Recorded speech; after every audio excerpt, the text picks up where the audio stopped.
The World Unfiltered.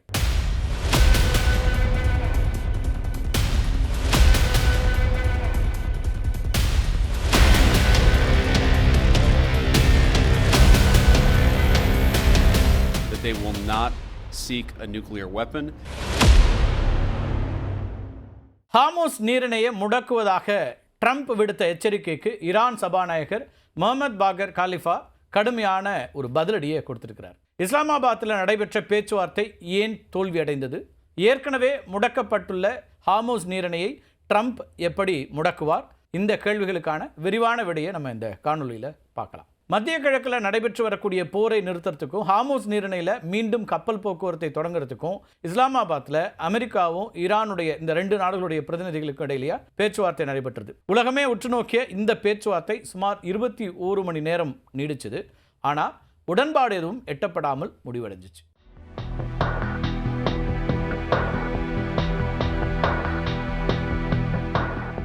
பேச்சுவார்த்தையின் போது ஈரானிடம் இருக்கக்கூடிய 900 பவுண்ட் செறிவூட்டப்பட்ட யுரேனியத்தை ஒப்படைக்க வேண்டும் அல்லது விற்பனை செய்ய வேண்டும் அப்படின்னு America வலியுறுத்துது.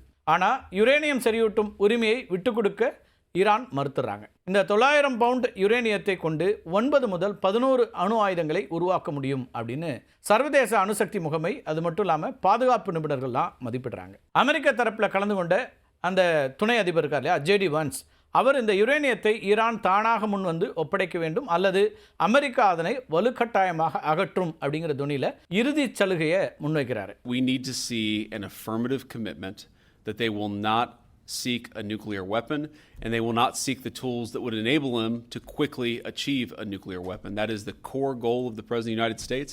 We leave with our final best offer அப்படின்னு வான்ஸ் அதை பற்றி சொல்கிறார். ஈரான் இந்த யுரேனியத்தை ஒரு தற்காப்பு ஆயுதமாகவும் பொருளாதார தடைகளை நீக்கிறதுக்கான பேச்சுவார்த்தை நடத்துவதற்கான ஒரு துருப்பு சீட்டாகவும் பார்க்குது. அதனால் இதனை ஒப்படைக்க ஈரானுடைய பிரதிநிதிகள் திட்டவட்டமாக மறுத்துடுறாங்க. இந்த 900 பவுண்ட் யுரேனியம் ஈரானுடைய இஸ்ஃபஹான் அல்லது நடான்ஸ் போன்ற இடங்களில் ரகசிய சுரங்கங்களில் வைக்கப்பட்டிருக்கலாம் அப்படின்னு நம்பப்படுது. இப்போ அமெரிக்காவால் முடக்கி வைக்கப்பட்டிருக்கக்கூடிய $27 பில்லியன் நிதியை உடனடியாக விடுவிக்க வேண்டும் அப்படிங்கிற ஒரு ஈரானுடைய கோரிக்கை இருந்தது இல்லையா, 10 அம்ச கோரிக்கை வச்சுருந்தாங்க. அதில் இது ரொம்ப முக்கியமான ஒரு கோரிக்கை. ஆனால் இந்த கோரிக்கையும் ஏற்கப்படலை. பேச்சுவார்த்தை தொடங்கிறதுக்கு முன்னாடி முடக்கப்பட்ட ஈரானுடைய நிதியை அமெரிக்கா விடுவிக்க ஒப்புக்கொண்டதா செய்தியெல்லாம் வந்துச்சு.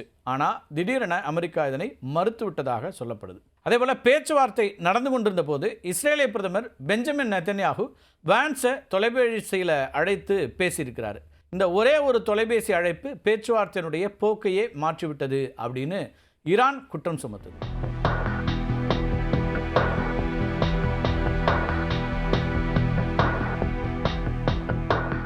ஈரானிய வெளியுறவுத்துறை அமைச்சர் சையத் அப்பாஸ் அரக்சி என்ன சொல்றாருன்னா, இந்த அழைப்புக்கு பிறகுதான் அமெரிக்கா தன்னுடைய நிலைப்பாட்டை மாற்றிக்கொண்டு இஸ்ரேலுடைய நலன்களுக்கு முக்கியத்துவம் அளிக்க தொடங்கிவிட்டது அப்படின்னு ஒரு கருத்தை முன்வைக்கிறார். ஈரான் அமைச்சருடைய இந்த குற்றச்சாட்டை அமெரிக்க அதிகாரிகள் ஒப்புக்கொள்ளவோ மறுக்கவோ இல்லை. அது அப்படியே நிற்கிது. பேச்சுவார்த்தை தொடங்கும் போதே அமெரிக்கா ஃபர்ஸ்ட் அப்படிங்கிற கொள்கையோடு வந்தால் சுமூக முடிவு எட்டப்படும் அப்படிங்கிறதும், இஸ்ரேல் ஃபர்ஸ்ட்ன்ற கொள்கையோடு வந்தால் பேச்சுவார்த்தை தோல்வி அடையும் அப்படின்னும் ஈரான் தெளிவாக சொல்லியிருந்தாங்க. பேச்சுவார்த்தை தோல்வி அடைந்ததை தொடர்ந்து சுமார் 2500 மெரைன் வீரர்கள் அடங்கிய 31வது மெரைன் எக்ஸ்பெடிஷனரி யூனிட் இருக்கு இல்லையா, அந்த யூனிட்டை ஹார்மோஸ் நீரிணைக்கு அனுப்பியிருக்கிறாரு அமெரிக்க அதிபர் ட்ரம்ப். இது தவிர அமெரிக்காவுடைய புகழ்பெற்ற 82வது ஏர்போர்ன் பிரிவை சார்ந்த சுமார் 2000 வீரர்கள் வரைக்கும் கூடுதலாக அனுப்பப்பட இருக்கிறாங்க.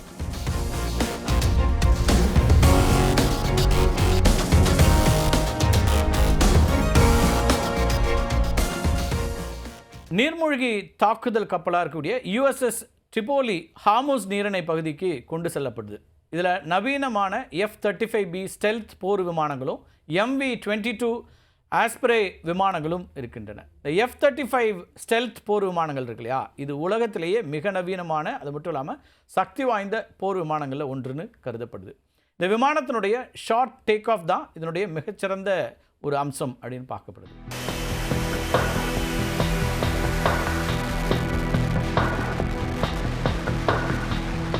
ஹெலிகாப்டர் போல செங்குத்தாக தரையிறங்கவும் முடியும். அதனால் ஈரானுடைய மிசைல் சிட்டிஸ் போன்ற நிலத்தடி இலக்குகளை துல்லியமாக தாக்குறதுக்கு இந்த விமானங்கள் பயன்படுத்த வாய்ப்பு இருக்கிறது அப்படின்னு வரக்கூடிய செய்திகளை பார்க்குறோம். அமெரிக்கா USS ட்ரிபோலி கப்பலில் நிலைநிறுத்தி இருக்கக்கூடிய மற்றொரு முக்கிய விமானம்ங்கிறது MV-22 ஆஸ்பிரே.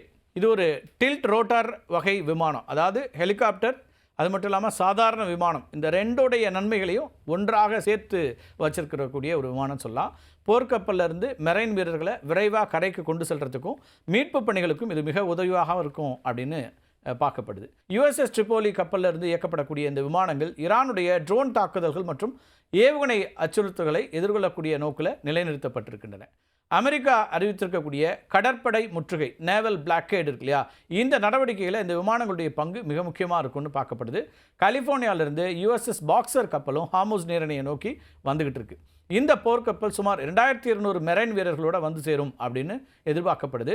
அமெரிக்காவுடைய இந்த ஆயுத குவிப்புக்கு பதிலடியாக ஈரான் என்ன செய்கிறாங்கன்னா, தன்னுடைய நிலத்தடி ஏவுகணை தளங்களை தயார் நிலையில் வைத்திருப்பதாக தகவல்கள் வருகின்றன. ட்ரம்போட இந்த ப்ரொவகேட்டிவ் நடவடிக்கைகளுக்கு ஈரான் நாடாளுமன்ற சபாநாயகர் முகமது பாகர் காலிஃபா கடுமையாக எதிர்வினையாற்றியிருக்கிறார்.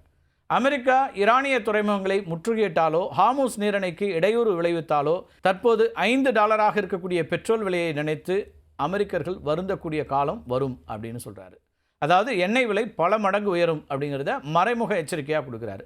நீங்கள் போரிட்டால் நாங்களும் போரிடுவோம், நீங்கள் தர்க்க ரீதியாக பேசினால் நாங்களும் தர்க்க ரீதியாக பேசுவோம் அப்படிங்கிறதான் காலிஃபாவுடைய கூற்றாக இருக்குது. ஈரானிய மக்களும் அதிகாரிகளும் எந்த அச்சுறுத்தலுக்கும் பணிய மாட்டார்கள் அப்படின்னும் ஒரு பதிவை அவர் போட்டிருக்காரு. அது மட்டும் இல்லாமல் காலிஃபா ஒரு விசித்திரமான கணித ரீதியிலான ஒரு எச்சரிக்கையை கூட கொடுத்துருக்கிறாரு. காலிஃபா தன்னுடைய சமூக வலைத்தள பக்கத்தில் பகிர்ந்திருக்கக்கூடிய ஃபார்முலா ஒன்று உலகம் முழுவதும் பேசுபொருளாக மாறியிருக்கு. ஹார்முஸ் நீரிணை முற்றுகை காரணமாக எண்ணெய் விநியோகத்தில் ஏற்படக்கூடிய பாதிப்பை தான் அவர் அதில் விளக்கியிருக்காரு. அதாவது எண்ணெய் விலை சாதாரணமாக உயரத்துக்கு பதிலாக அதனுடைய தாக்கம் பல மடங்கு அதிகமாகும், காம்பவுண்டிங் எஃபெக்ட் இருக்குங்கிறத மிக வேகமாகவும் இருக்கும் அப்படிங்கிறத அவர் ஃபார்முலா மூலமாக சுட்டி காட்டுறாரு. தன்னுடைய பதிவில் வெள்ளை மாளிகைக்கு அருகில் இருக்கக்கூடிய எரிபொருள் நிலையத்தினுடைய விலைப்பட்டியலை பகிர்ந்து இந்த எச்சரிக்கையை அவர் கொடுத்திருக்கார். ட்ரம்போட மிரட்டல், ஈரானுடைய பதிலடி ஆகியவற்றை தொடர்ந்து உலக சந்தையில் கச்சா எண்ணெய் விலை சுமார் 7-8% வரைக்கும் உயர்ந்திருக்கு. ஒரு சீஸ்ஃபயர் வரும், ஒரு பேச்சுவார்த்தை சுமூகமாக நடக்கும் அப்படிலாம் நம்ம நிறைய எதிர்பார்த்தோம் இல்லையா. அது 21 மணி நேர பேச்சுவார்த்தை தோல்விக்கு பிறகு எதிர்வினைகளை தான் கொடுத்துட்ருக்குன்னு பார்க்க வேண்டியிருக்கு. பிரெண்ட் கச்சா எண்ணெய் விலையினுடைய விலை பேரலுக்கு $102 தாண்டி இருக்கிறது. ஏற்கனவே முடக்கப்பட்டிருக்கக்கூடிய ஹார்முஸ் நீரிணையை ட்ரம்ப் எப்படி முடக்குவார் அப்படிங்கிற ஒரு கேள்வியும் இப்போ நமக்கு எழக்கூடியதாக இருக்கலாம் இல்லையா. ஹார்முஸ் நீரிணை ஏற்கனவே ஈரானோட கட்டுப்பாட்டில் தான் இருக்குது. அதிபர் டொனால்ட் ட்ரம்ப் அறிவித்திருக்கக்கூடிய இந்த முற்றுகை அப்படிங்கிறது, பிளாக்கேட் அப்படிங்கிறது கொஞ்சம் வித்தியாசமானது.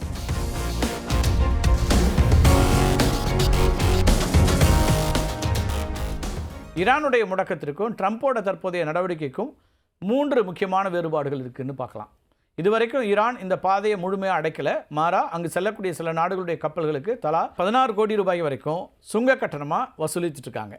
இதை ட்ரம்ப் என்ன பண்ணுறாருன்னா வேர்ல்டு எக்ஸ்டார்ஷன் அப்படின்னு குற்றம் சாட்டியிருந்தார், விமர்சனம் பண்ணியிருந்தார். ட்ரம்போட தற்போதைய ஆணைப்படி ஈரானுக்கு காசு கொடுத்து விட்டு செல்லக்கூடிய எந்த கப்பலையும் அமெரிக்க கடற்படை இடைமறித்து சோதனையிடும் அல்லது தடுத்து நிறுத்தும். அப்போ ஈரான் மட்டும் அவங்கள அனுப்பிச்சா போதாது, அவங்க டோல் வசூல் பண்ணிட்டு அனுப்பிட முடியாது. அமெரிக்கா நாங்களும் உள்ளே வந்து தடுப்போங்கிறாங்க. ட்ரம்போட புதிய ஆணை ஹார்முஸ் நீரிணையை தாண்டி ஈரானுடைய அனைத்து துறைமுகங்களையும் சுற்றி தன்னுடைய இராணுவத்தை குவிக்க இருக்கிறாரு ட்ரம்ப். ஈரான் துறைமுகங்களுக்கு செல்லக்கூடிய அல்லது அங்கிருந்து வரக்கூடிய கப்பல்கள் எந்த நாட்டுடையதாக இருந்தாலும் அது தடுத்து நிறுத்தப்படும், அந்த கப்பல்கள் தடுத்து நிறுத்தப்படும். ஆனால் குவைத், ஐக்கிய அரபு அமீரகம் செல்லக்கூடிய கப்பல்களுக்கு அமெரிக்கா இடையூறு செய்யாது அப்படின்னும் ட்ரம்ப் அறிவிச்சிருக்கிறாரு. ஈரான் ஹார்முஸ் பகுதியில் கன்னிவெடிகளை வைத்திருப்பதாக சொல்லி அதை சாக்கா வச்சு அமெரிக்க கடற்படை தற்போது நீரிணையின் மைய பகுதியில் கன்னிவெடிகளை அகற்றக்கூடிய பணியை தொடங்கியிருக்கிறது. இது மூலமாக நீரிணையினுடைய கட்டுப்பாட்டை ஈரானிடமிருந்து பறித்து அமெரிக்காவின் நேரடி கண்காணிப்பின் கீழ் கொண்டு வருவது தான் அதிபர் ட்ரம்போட திட்டம் அப்படின்னு சொல்கிறாங்க அரசியல் நிபுணர்கள். சரி, அமெரிக்க கடற்படை என்ன செய்யும் அப்படின்னு ஒரு கேள்வி எழலாம். சர்வதேச கடற்பரப்பில் ஈரானுக்கு பணம் கொடுத்த கப்பல்களை அமெரிக்க கடற்படை தேடி பிடிக்கும். இதுக்காக தான் யுஎஸ்எஸ் ட்ரிபோலி, அதே போல் யுஎஸ்எஸ் பாக்ஸர், இந்த போர்க்கப்பல்கள்லாம் ஹார்முஸ் பகுதியில் குவிக்கப்படுகின்றன. ஒருவேளை ஈரான் தடுத்தா அவர்களுடைய மின் உற்பத்தி நிலையங்கள் மற்றும் குடிநீர் சுத்திகரிப்பு நிலையங்கள் மேலே தாக்குதல் நடத்தப்படும் அப்படின்ற ஒரு எச்சரிக்கையை வேற யார் கொடுக்க முடியும்? ட்ரம்ப் தான் கொடுத்துருக்கிறாரு. சுருக்கமாக சொன்னால் ஈரான் இந்த பாதையை தன்னுடைய வருமானத்திற்காக பயன்படுத்தி வந்துச்சு. ட்ரம்ப் இப்போ அந்த வருமானத்தை முற்றிலுமாக துண்டித்து அந்த பாதையை தன்னுடைய இராணுவ கட்டுப்பாட்டிற்கு கொண்டு வர முயற்சி பண்ணுறாரு. ஈரானை பொறுத்த வரைக்கும் 2 வகையாக இருந்துச்சு. ஒன்று வருமானத்துக்கு இருந்துச்சு, இன்னொன்று உலக நாடுகளுக்கு ஒரு நெருக்கடியை உருவாக்கி அதன் மூலமாக ட்ரம்ப்புக்கான அழுத்தம் கொடுக்கறதும் அவங்களோட திட்டமாக இருந்துச்சு. அதற்கான எதிர்வியூகத்தை தான் இப்போ ட்ரம்ப் வைக்கிறாரு. ட்ரம்ப்போட இன்னொரு திட்டம் நிழல் கடற்படையை வேட்டையாடுறது. ஈரான் பழைய மற்றும் காப்பீடு இல்லாத கப்பல்களை பயன்படுத்தி தன்னுடைய எண்ணெயை ரகசியமாக ஏற்றுமதி பண்ணிட்டு இருக்கிறாங்க. ட்ரம்ப் இப்போ அறிவிச்சிருக்கக்கூடிய இந்த முற்றுகை இருக்கு இல்லையா, பிளாக்கெட், அது என்ன பண்ணுன்னா இந்த மாதிரியான நிழல் கப்பல்களை சர்வதேச சட்டங்களின் கீழ் முடக்கிறதுக்கு ஒரு வழிவகை செய்யும். அதை அமெரிக்க கடற்படை திட்டமிட்டிருக்கு. அமெரிக்கா மற்றும் ஈரான் இடையிலான இந்த யுத்த மேகங்களுக்கு இடையில சிக்கி தவிக்கக்கூடிய மற்ற நாடுகளுடைய கப்பல்கள் தற்போது மிகப்பெரிய ஆபத்தையும் ஒரு நிச்சயமற்ற தன்மையையும் எதிர்கொண்டுட்டு இருக்காங்க. தற்போதைய தரவுகளின்படி ஹார்முஸ் நீரிணை பகுதியில் சுமார் 1000 வணிக கப்பல்கள் அப்படியே நின்றுவிட்டன. சுமார் 200 கப்பல்கள் ஹார்முஸ் நீரிணைக்குள்ளே நுழைய முடியாமல் காத்திருக்கின்றன. இதில் பெரும்பாலானவை இந்தியா, சீனா, ஜப்பான் மற்றும் தென்கொரியா ஆகிய நாடுகளுக்கு சொந்தமான அல்லது அந்த நாடுகளுக்கு சரக்குகளை ஏற்றிச் செல்லக்கூடிய கப்பல்கள். இந்தியாவுடைய கச்சா எண்ணெய் இறக்குமதியில் சுமார் 50% இந்த பாதை வழியாக தான் வருது. இப்போது இந்திய துறைமுகங்களுக்கு வர வேண்டிய ஈரானிய எண்ணெய் ஏற்றிய 2 சூப்பர் டேங்கர்ஸ் அமெரிக்க முற்றுகை அறிவிப்பால் நடுக்கடலில் நங்கூரமிட்டு நிறுத்தப்பட்டிருக்கின்றன. ஈரானுக்கு இந்தியா பெருமளவில் ஏற்றுமதி செய்யக்கூடிய பாஸ்மதி ரைஸ் இருக்கு இல்லையா, அந்த பாஸ்மதி ரைஸ் ஏற்றப்பட்ட கப்பல்களும் தற்போது துறைமுகங்களில் முடங்கியிருக்கின்றன. போர் பதற்றம் காரணமாக இந்த பகுதியில் செல்லக்கூடிய கப்பல்களுக்கான காப்பீட்டு கட்டணம் 50% வரைக்கும் அதிகரிச்சிருக்கு. பல நிறுவனங்கள் காப்பீடு வழங்கவே மறுக்கிறாங்க. பல கப்பல்கள் ஆப்பிரிக்காவுடைய கேப் ஆஃப் குட் ஹோப் வழியாக தான் செல்ல தொடங்கியிருக்கிறார்கள். இதனால் பயண நேரம் 10லேருந்து 15 நாட்கள் அதிகரிக்கிறதோட எரிபொருள் செலவும் பல மடங்கு உயருது. சுருக்கமாக சொல்லணும்னா அமெரிக்கா ஈரானை மட்டும் குறிவைப்பதாக கூறினாலும் உலகெங்கிலும் இருக்கக்கூடிய வர்த்தக கப்பல்கள் இந்த பதற்றத்தில் பலியாடுகளாக மாறியிருக்கின்றன அப்படின்னு தான் சொல்லணும். இது ஒரு வகையில் ஈரானுடைய பொருளாதாரத்தின் மீதான நேரடி போர், எக்கனாமிக் வார்ஃபேர் அப்படின்னு தான் சொல்லணும். ஏப்ரல் 22ஆம் தேதியோடு போர் நிறுத்தம் முடிவுக்கு வருவதனால இந்த முற்றுகை ஒரு முழுமையான இராணுவ மோதலுக்கு வழிவகுக்கும் அப்படிங்கிற ஒரு அச்சமும் ஏற்பட்டிருக்கிறது. மீண்டும் ஒரு காணொலியில் சந்திக்கலாம் நண்பர்களே. நன்றி, வணக்கம்.